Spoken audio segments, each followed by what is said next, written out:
Баршаңызға сәлем достар, менің арнама қош келдіңіздер. Бүгін сіздермен үй жағдайында духовкада запеканка пісіретін боламыз. Дәмі деген өте керемет болып шығады. Видеоны соңына дейін қараңыздар.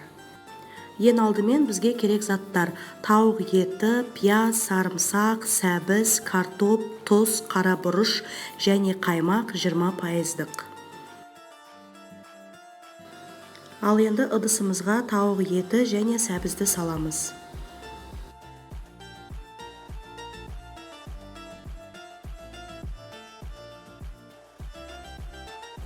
Арғарай үстіне сарымсақты және пиязды салып шығамыз.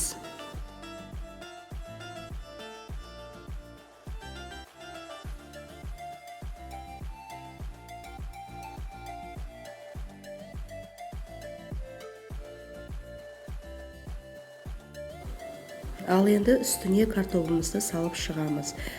Картопты өз қалауларыңызша да турап шықсаңыздар болады. Жұқа қылып та турауға болады. Ал енді үстіне тұзымызды дәміне қарай сеуіп, ары қарай қара бұрышымызды сеуіп шығамыз.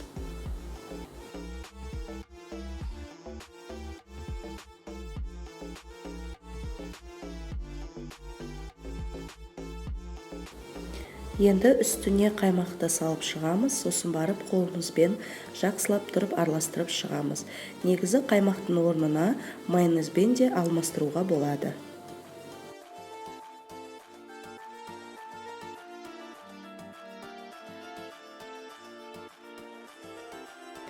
Енді противенге саламыз.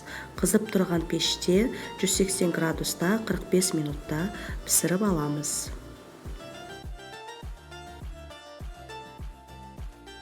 Міне достар, біздің запеканкамыз дайын болды. Дәмі өте керемет болып шыққан. Отбасыларыңызға жасап беруге кеңес беремін. Менің арнама тіркеліп, лайк басып, пікір қалдырып, қоңырауша белгісін басуды ұмытпаңыздар. Келесіде бұдан да көп рецепттермен бөлісетін боламын. Астарыңыз дәмді болсын, келесі жүздескенше.